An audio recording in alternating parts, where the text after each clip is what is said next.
Hi everyone. In the last video, I have shown you how to deal with lists in Maxima software. Today, I would like to show you how to treat matrices. Before we start, I would like to ask if you think this project is interesting.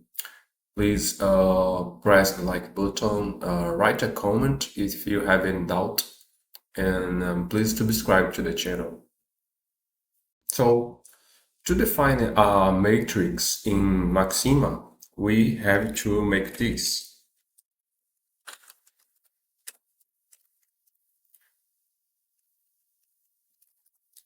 The numbers here are arbitrary, so you can type different elements, and each list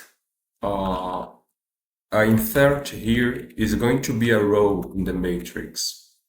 So here is my matrix. I can make some things. For example, I can determine the matrix size. I can also select specific elements of the matrix. For example, if I want to select the number 9 here, it is on the first row, second column, then I can type this. So to select an element, it's very similar to what we have done in lists. But since now we are dealing with a matrix, we have to insert two entries here. The first entry is related to the row and the second entry is related to the column. We can also select specific rows or specific columns. For example, if I want to select the first row, I can make this. If I want to select the second column, then I can make this. We can add rows to the matrix by doing this. I will give one example of the row with these numbers, and then the numbers are, the row is added to the matrix. We just have to be careful because the matrix A has not changed. So if I show the matrix, it's still defined as we have defined it in the beginning of the code. If I want to make this permanent, then I could make this.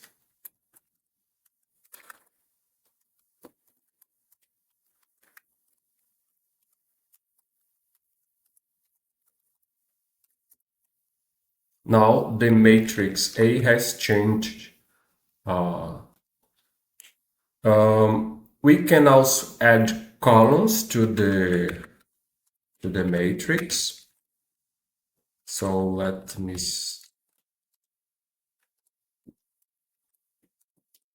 oops. Now I have 4 rows, then I have to add the 4-row matrix.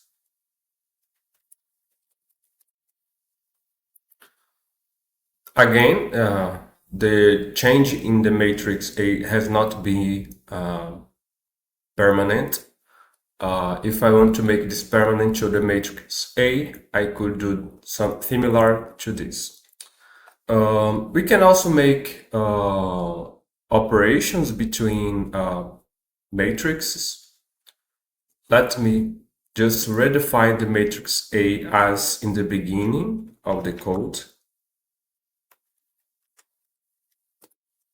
And I will define a matrix B with these numbers.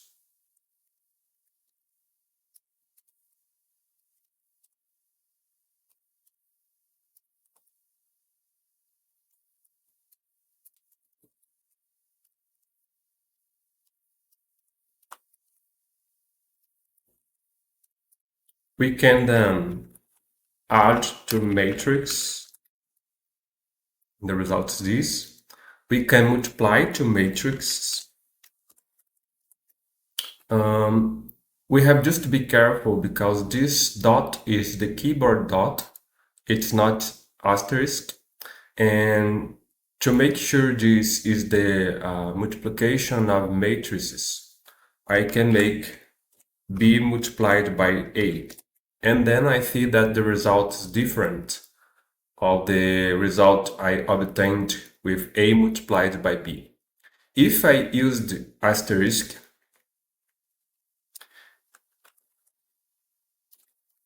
then I see that the results are the same.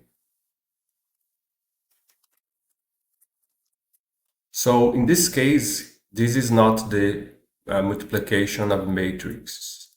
Instead, what Maxima does when I type asterisk is to multiply each element of A with the corresponding element of B.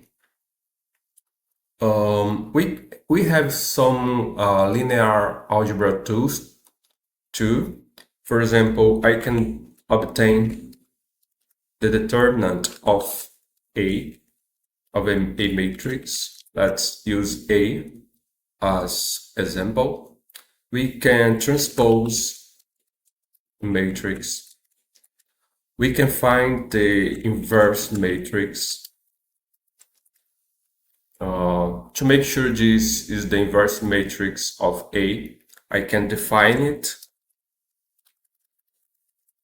And if I multiply it by A, by A, then the result has to be the identity matrix. We can also obtain the eigenvalues and eigenvectors of a matrix. So let's use as an example one of the Pauli matrices, sigma 1. So if you have studied quantum mechanics, probably you know what the Pauli matrices are. So let's compute the eigenvectors of this matrix.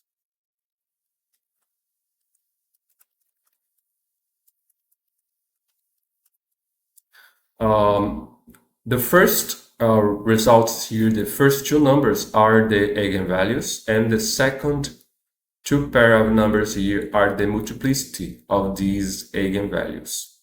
We can also obtain the eigenvectors, and the first pair of entries here are the eigenvalues, the multiplicity, and the second are the eigenvectors of the matrix S1.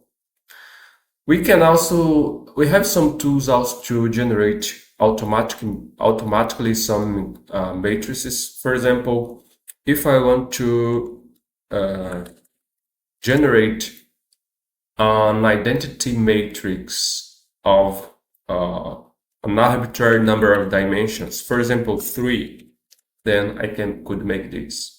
If the number of dimensions is 5, then I could make this.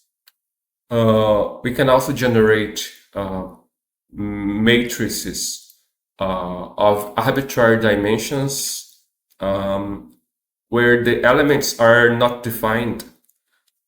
In this case, I have to use gen matrix. So the first entry, it sets how the elements are going to be named. The second entry is related to the number of rows the matrix is going to have, and the third is going to be the number of columns.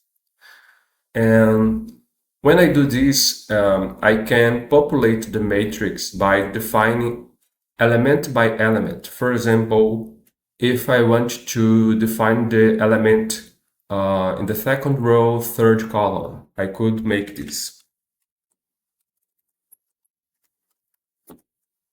Then, now the matrix has this form. So this is how I would like to show you today. Uh, I hope you're liking Maxima. If so, please press the like button, write a comment, and subscribe to the channel. And see you in the next video.